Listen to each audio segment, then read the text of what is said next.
El 10 de julio de 2024, tuve el honor de dirigirme a los asistentes chinos en el programa de liderazgo ejecutivo de la Universidad de Cambridge. Esto es lo que dije. Un nuevo orden mundial está surgiendo. Muchos lo llaman multipolar, pero es mejor describirlo como multinodal.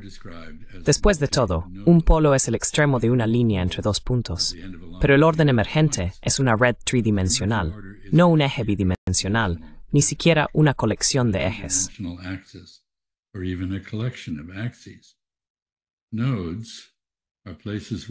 Los nodos son lugares donde muchas conexiones de diversos tamaños e intensidades se originan, terminan e intersectan en diferentes vectores. Multinodal es una descripción más precisa del panorama geopolítico que está emergiendo. En este nuevo sistema internacional, los países interactúan y se conectan entre sí en un contexto multidimensional, no solo bilateral.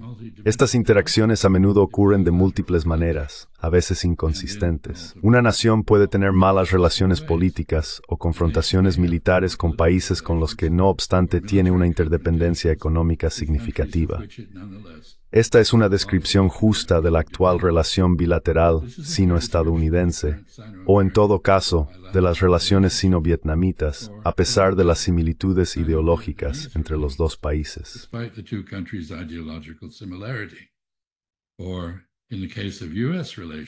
O, en el caso de las relaciones de Estados Unidos con Vietnam, grandes diferencias ideológicas coexisten con una floreciente relación económica y una modesta cantidad de cooperación geopolítica cautelosa.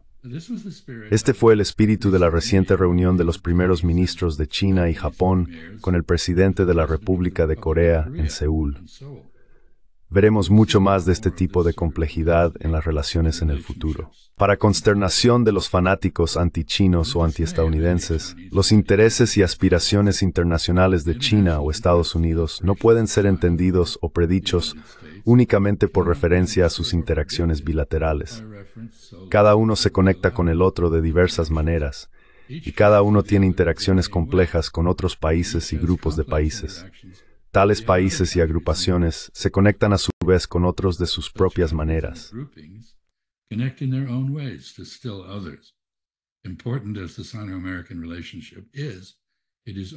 Tan importante como es la relación sino-estadounidense, es solo parte del contexto en el que Pekín y Washington interactúan y se comportan tanto en casa como en el extranjero. Después de un siglo y medio de declive, China está una vez más en el centro de Asia-Pacífico. Por primera vez en la historia, también es una potencia mundial, una nación cuyos intereses y preferencias deben ser reconocidos y abordados en la gestión de cada dominio y actividad humana. En su influencia global y regional integral, China ahora se asemeja a los Estados Unidos. A partir de 2024, no hay otra gran potencia con una pretensión de hacerlo. Sin embargo, las potencias regionales y de rango medio están floreciendo en el entorno posterior a la Guerra Fría. Japón es una potencia global en términos económicos y está volviendo cautelosamente a un papel de liderazgo en los asuntos políticos y militares de Asia-Pacífico.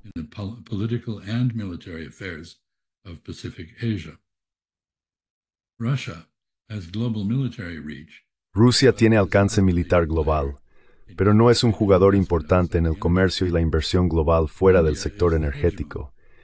India es la hegemonía en el sur de Asia, pero actualmente tiene poca influencia más allá de esa región. Europa tiene alcance económico global, pero está demasiado desunida para actuar de manera decisiva incluso en su propia región, y mucho menos más allá de ella. Gran Bretaña y Francia mantienen una fuerte pero decreciente influencia intelectual y cultural en sus antiguos dominios imperiales. El mundo árabe no tiene cohesión y sigue siendo incapaz de gestionar sus propios asuntos de manera efectiva, y mucho menos los de otros. Brasil, Etiopía, Alemania, Indonesia, Irán, México, Nigeria, Polonia, Arabia Saudita, Sudáfrica y Turquía están creciendo en poder en sus regiones, pero carecen de influencia global decisiva.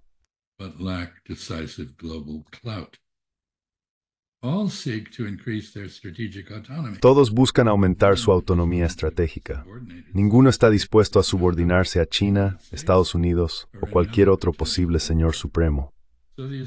La afirmación de que el sistema internacional y sus dinámicas están ahora definidas por la rivalidad entre grandes potencias no resiste el escrutinio. Esta es una reacción particularmente estadounidense a la pérdida progresiva de la dominancia de Estados Unidos en todos los ámbitos globales, excepto el militar. En un mundo que ya no está dominado por el orden bipolar de la Guerra Fría, todos los estados tienen agencia. Tienen el poder de marcar la diferencia y de comportarse según perciban que sus intereses lo dictan. El mundo no comparte la insistente conjetura de la administración Biden de que la historia está culminando en una gran batalla entre la democracia y la autocracia.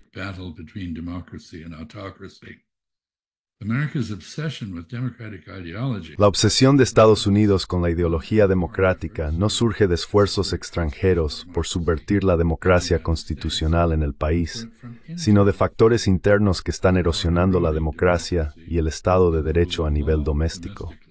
La democracia constitucional solo puede construirse y mantenerse en casa. No puede ser desmantelada por la negativa extranjera a emularla. Los requisitos previos para la democracia constitucional incluyen la combinación del Estado de Derecho con la libertad de expresión.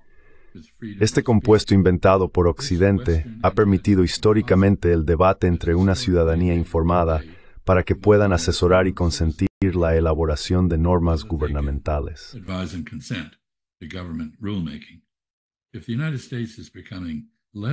Si Estados Unidos se está volviendo menos constitucionalista y más autoritario, esto es inquietante para aquellos que, como yo, valoran los principios de la Ilustración europea. Pero es el resultado de decisiones tomadas por los estadounidenses, no de la manipulación de China, Rusia o cualquier otra gran potencia. El concepto occidental del Estado de Derecho, Faji en chino, es bastante diferente de la teoría legalista china del gobierno por la ley, Ji Fa Chi Guo, que ahora está ganando terreno de facto casi en todas partes. El Estado de Derecho es un sistema en el que los gobernantes, así como los ciudadanos, instituciones y entidades, son responsables ante leyes que son promulgadas públicamente, aplicadas por igual y adjudicadas de manera independiente. And independently adjudicated. Rule by law empowers a presumptively wise ruler. El gobierno por ley empodera a un gobernante presumiblemente sabio para hacer reglas que pueden permanecer sin publicar. Estas reglas son alterables caso por caso para producir resultados deseados y no constriñen las decisiones o el comportamiento del propio gobernante. El gobierno por ley, como lo defendió más claramente Han Feizi, propone un sistema de gobernanza en el cual las decisiones del gobernante pueden y a menudo deben hacerse en secreto. Esto se habilita mediante una política explícita de mantener a los ciudadanos desinformados, llamada Yumin Zhengzi en chino, para que no puedan desafiar los dictados de sus gobernantes. Este sistema define cualquier opinión inconsistente con la narrativa oficialmente aprobada como desinformación que debe ser suprimida.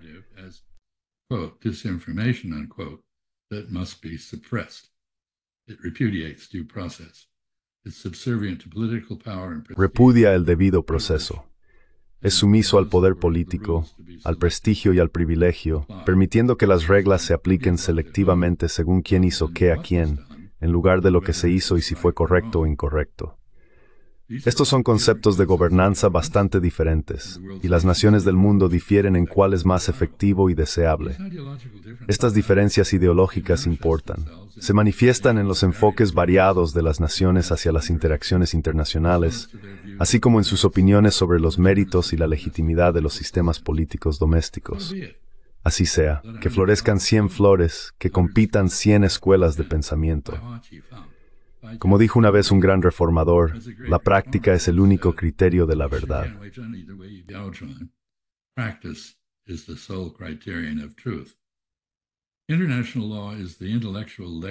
El derecho internacional es el legado intelectual de las naciones occidentales comprometidas con el Estado de Derecho. Es el producto del consenso internacional o de instituciones como las Naciones Unidas, creadas por consenso internacional, que han sido facultadas para establecer normas que rigen las acciones de los estados soberanos o las interacciones entre ellos. Se asemeja al Estado de Derecho en que representa los valores comunitarios. No es el producto de los dictados arbitrarios de una sola nación o grupo de naciones. Se declara abiertamente, abarca el concepto de la igualdad soberana de los Estados y ha establecido estándares y mecanismos cuasi judiciales autorizados para la resolución no violenta de disputas. El propósito del derecho internacional es proteger a los débiles contra los fuertes.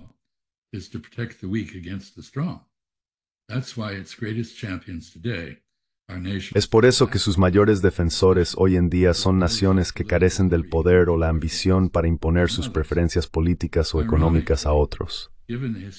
Irónicamente, dado el papel histórico de Estados Unidos en la promoción del derecho internacional, el orden basado en reglas que ahora promueve Washington es una versión moderna del gobierno por ley, y China lo reconocería y aprobaría. Supone que Estados Unidos, o Estados Unidos más el club de antiguas potencias imperialistas llamado el G7, pueden hacer las reglas, alterarlas a voluntad, eximirse de ellas y determinar a quién más se aplican o no. Este sistema es rechazado como ilegítimo por la mayoría global, que prefiere mucho más uno basado en la Carta de las Naciones Unidas y las decisiones de la comunidad internacional.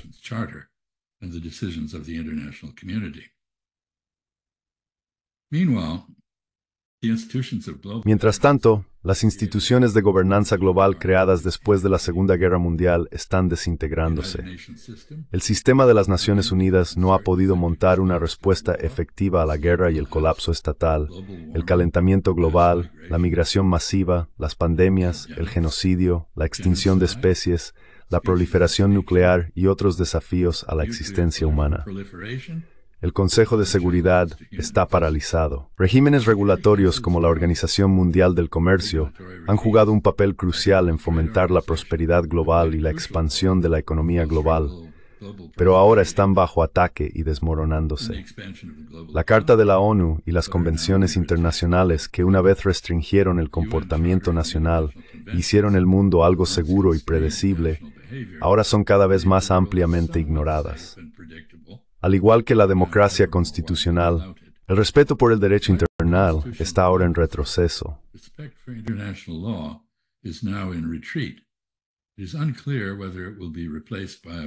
No está claro si será reemplazado por una versión de gobierno por ley o por una anarquía en la que, como escribió Tucídides, los fuertes hacen lo que pueden y los débiles sufren lo que deben. Lamentablemente, Tucídides no se sorprendería por lo que está sucediendo en Ucrania, en Palestina, en las Naciones Unidas o en la Corte Internacional de Justicia en La Haya. Si no podemos arreglar la ONU, debemos reemplazarla, como hicimos con la Liga de las Naciones. Instituciones subglobales con menos que membresía universal, cohesión limitada, autoridad incierta y sin capacidad demostrada para abordar problemas a nivel planetario, parecen sustituir cada vez más a las instituciones globales y marcos legales creados por la comunidad internacional después de la Segunda Guerra Mundial. Lamentablemente, mi país no liderará el esfuerzo para reformar estas instituciones o para preservar el derecho internacional.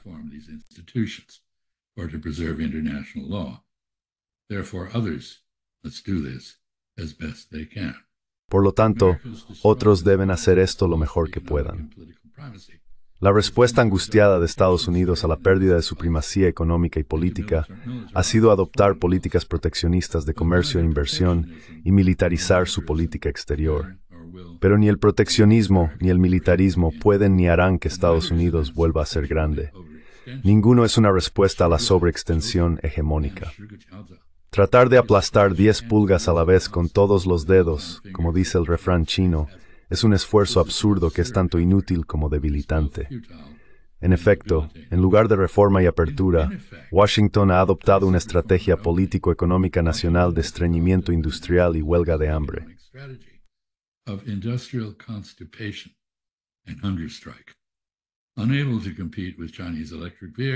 Incapaz de competir con vehículos eléctricos, baterías, paneles solares o turbinas eólicas chinos, Estados Unidos los está excluyendo de su mercado. Esto puede parecer una respuesta sin precedentes a los desafíos planteados por la competencia de tecnología avanzada originada en una economía extranjera más dinámica. pero no lo es. Bloquear productos con los que Estados Unidos no puede competir recapitula la respuesta fallida de la China Qing a su encuentro con la Revolución Industrial en 1793. En ese año, después de inspeccionar la amplia gama de productos innovadores presentados en su corte por una gran misión comercial británica, el emperador Qianlong desestimó la oportunidad de aprovechar la destreza industrial occidental en beneficio de China. Declaró complacientemente que él y China poseían todas las cosas, y añadió condescendientemente que no valoraban objetos extraños o ingeniosos, y que no tenían uso para tales manufacturas extranjeras.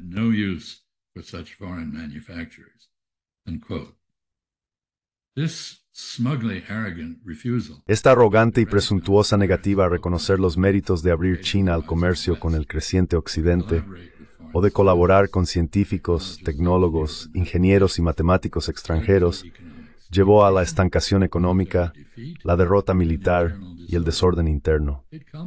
Culminó en el derrocamiento de la primacía y la hegemonía regional que Beijing buscaba preservar. Cerrar la puerta recién per risolver superior perpetuó la infalibilidad competitiva de China y afianzó la superación personal.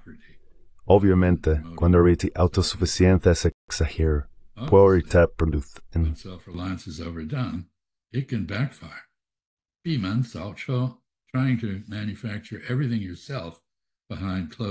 Intentar fabricar todo por ti mismo a puertas cerradas es una estrategia política y económica perdedora. Como dice el refrán, si no puedes producir los bienes, no pierdas tiempo en el taller. No hay razón para creer que la rígida respuesta de Washington a los desafíos planteados por una China económicamente dinámica y cada vez más innovadora llevará a un resultado diferente. China ahora produce el 36% de los bienes manufacturados del mundo, y su economía es el tercer en términos de poder adquisitivo doméstico. Por primera vez desde China tenía convincente. China has a convincing self-defense capability.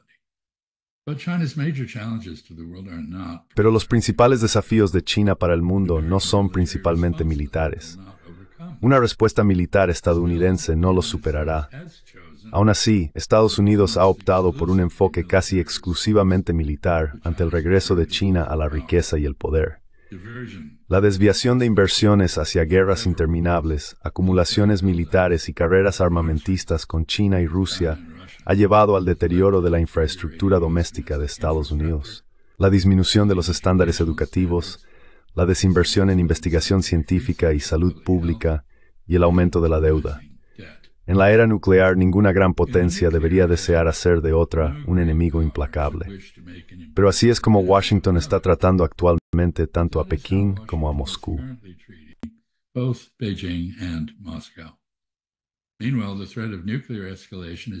Mientras tanto, la amenaza de una escalada nuclear ya no es un disuasivo efectivo contra la guerra convencional entre potencias nucleares. Rusia es la potencia nuclear más armada del mundo, pero Estados Unidos se ha involucrado en una guerra por poderes perdedora con ella en Ucrania. India y Pakistán se han enfrentado a pesar de sus arsenales nucleares. El riesgo de escalada al nivel nuclear es serio. Solo esperen hasta que una potencia nuclear enfrente una amenaza que considere existencial. Vale la pena señalar que ninguna marina de ninguna gran potencia ha librado una batalla importante en 79 años.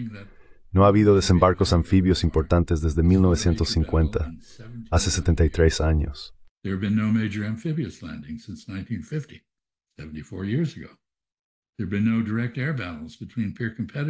No ha habido batallas aéreas directas entre competidores pares desde 1954 en Corea, cuando la embrionaria Fuerza Aérea China y los aviones norcoreanos pilotados por rusos se enfrentaron en combates aéreos con la Fuerza Aérea de Estados Unidos. Eso fue hace 70 años. La experiencia de combate occidental contra algo que no sean insurgencias es escasa. En todas partes, excepto en Rusia y Ucrania, la conciencia de la tecnología que ha cambiado durante la guerra ha avanzado poco frente a la postura política basada en ilusiones. Todos los ejércitos occidentales están configurados para luchar contra oponentes con tecnología inferior y sin fuerzas aéreas o navales.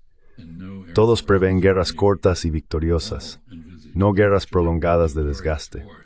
Not protracted wars of attrition. No Western economy has the industrial surge capacity. Ninguna economía occidental tiene la capacidad de aumento industrial o la resistencia para ganar una guerra de desgaste contra un llamado competidor par. Una guerra por Taiwán podría decidir el estatus de la isla, pero incluso si lo hiciera, llevaría a una hostilidad prolongada entre China y Estados Unidos. Una guerra de desgaste o una destrucción mutua catastrófica a través de un intercambio nuclear podría resultar inevitable. La única certeza, si tal guerra ocurriera, es la destrucción de la prosperidad y la democracia de Taiwán, la eliminación de sus exportaciones de semiconductores y otras tecnologías avanzadas, y la pérdida por parte de China y Estados Unidos de la mayor parte de sus respectivas armadas y fuerzas aéreas.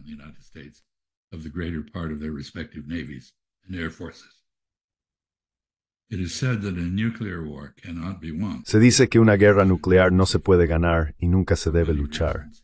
Por muchas razones, lo mismo es cierto para una guerra sino-estadounidense sobre Taiwán. Estados Unidos ahora habitualmente sustituye las medidas coercitivas que no llegan a la guerra por el diálogo diplomático. Las sanciones y el ostracismo han desplazado la negociación como la respuesta estadounidense preferida a los desacuerdos con otros países. Pero en las relaciones internacionales, al igual que en la guerra, uno nunca debe perder el contacto con su adversario. La empatía, conocerse a uno mismo y conocer a su oponente son tan indispensables para el éxito en la diplomacia como lo son para la victoria en el campo de batalla.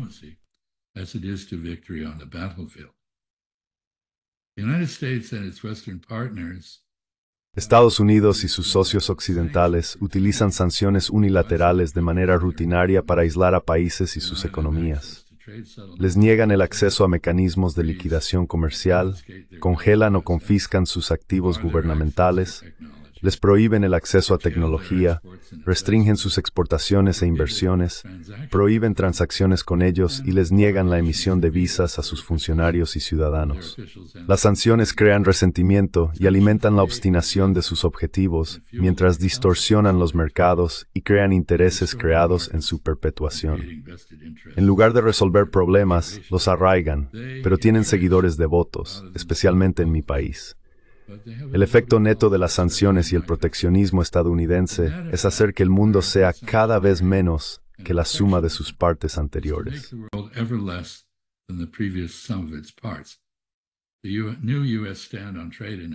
La nueva postura de Estados Unidos sobre el comercio y la inversión sustituye las sanciones y los juicios de riesgo geopolítico basados en la paranoia de seguridad nacional por el precio y la calidad comparativos como base para las decisiones empresariales.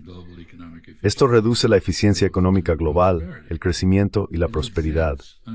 Exime a los oligopolios domésticos no competitivos, que ahora dominan la economía estadounidense, de las presiones competitivas para producir productos mejores y más baratos.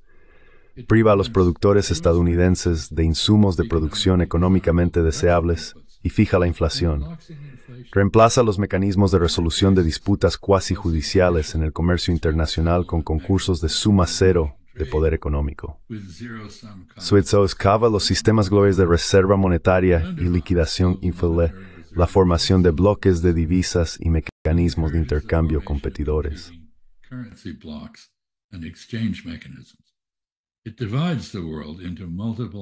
Divide el mundo en múltiples bloques políticos y económicos segregados, restringiendo los flujos de comercio e inversión con otros bloques o países en detrimento de la prosperidad global y la eficiencia económica.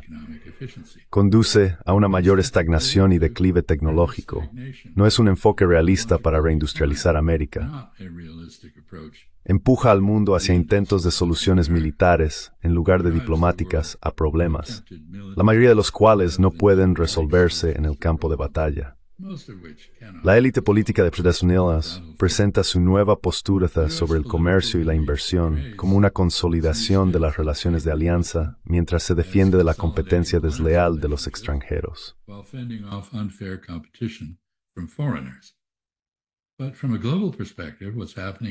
Pero desde una perspectiva global, lo que está ocurriendo es el resurgimiento de estados civilizacionales como China, India, Japón y Rusia.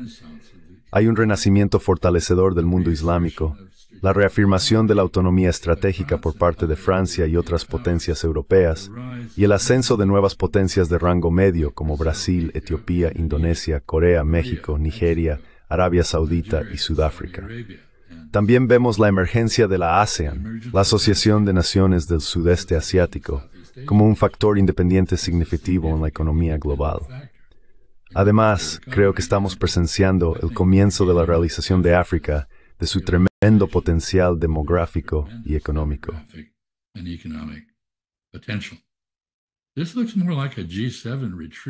Esto parece más un retiro del G7 en una ciudadela defensiva que una reafirmación de la centralidad global de las civilizaciones atlánticas. Corre el riesgo de colocar a Occidente en la periferia en lugar de en el centro del futuro, marginando su papel previamente dominante en el progreso humano a medida que emergen comunidades y órdenes internacionales paralelas. El aislamiento de facto de Occidente de la mayoría global se ve exacerbado por los cambios ideológicos mundiales y por el comportamiento impulsado por la pérdida de confianza en sí mismas de las naciones del mundo atlántico. Las tendencias en juego incluyen el auge del fervor religioso en el cristianismo, el hinduismo, el islam y el judaísmo, así como cambios radicales en las normas de comportamiento social en las sociedades occidentales.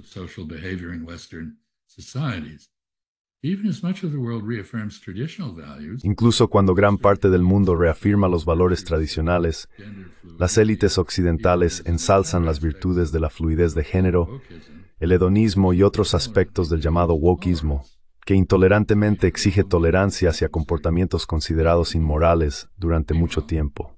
Mientras tanto, Estados Unidos y el G7 continúan insistiendo en que otros países adopten modelos de gobernanza y reglas que el propio Occidente parece estar abandonando.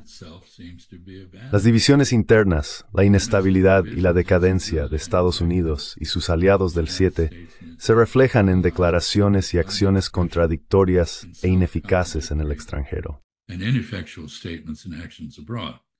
The global majority sees Euro-American behavior on issues like the wars in... La mayoría global ve el comportamiento euroamericano en temas como las guerras en Ucrania y Palestina como transparentemente hipócrita, basado en dobles estándares y justificado por narrativas que desmienten realidades visibles.